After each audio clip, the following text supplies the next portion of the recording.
Sunshine Storytime!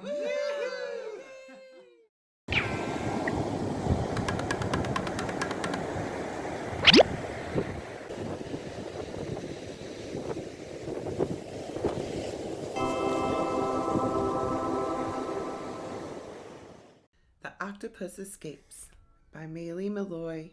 Pictures by Felicita, Sala. The octopus was happy in his cave. He watched the world go by outside.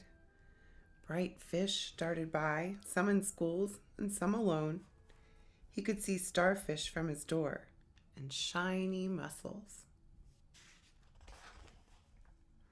Sometimes waves came rolling in, little shivery ones, or big tumbling ones. The waves left sand on his floor, so he swept it out. Sometimes crabs came in. He liked to chase them for dinner. One day, something new came into his cave. He wrestled with it and pulled it free.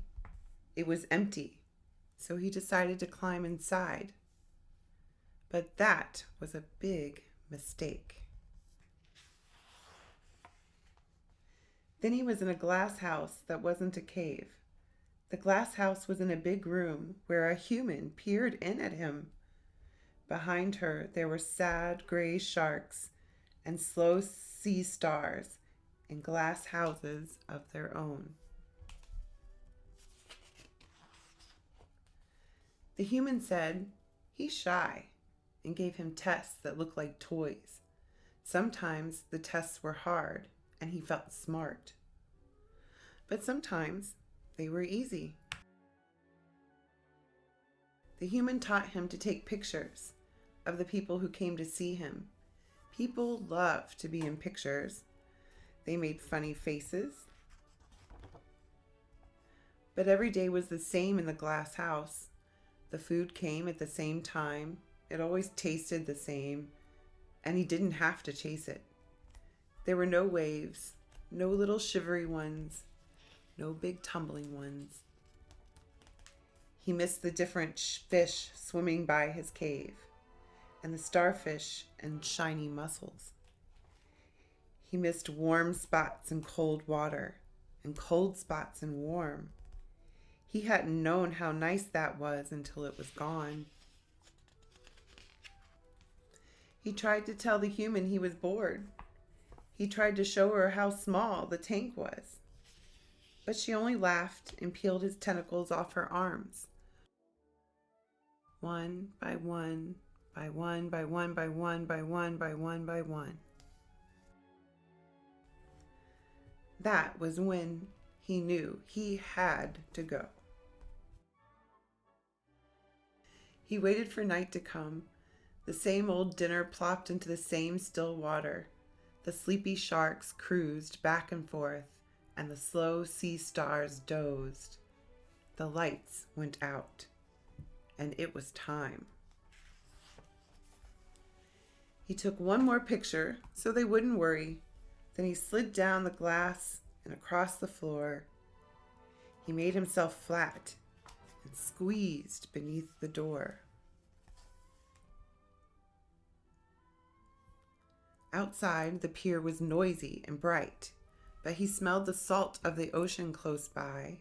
He reached way, way, way down until he felt the spray and dropped.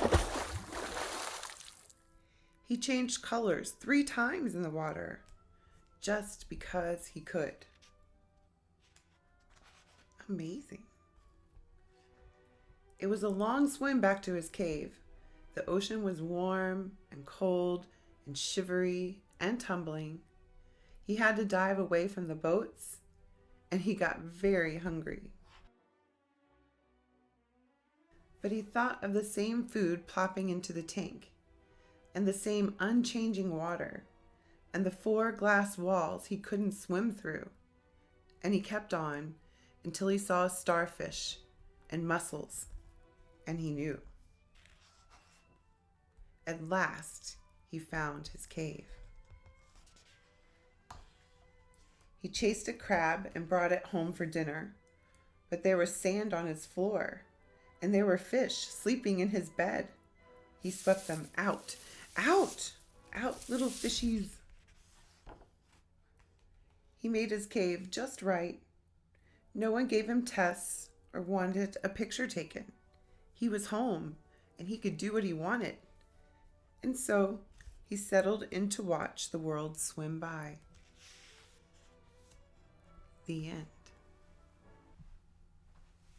Thanks for being with us here at Sunshine Storytime. If you like our content, please give the subscribe button a big smooch and the like button a real big hug. We'd like that. If you want more stories, you can see our bedtime story playlist in the description box below. We're so glad to have you here. So, ciao, ciao for now. See you next time.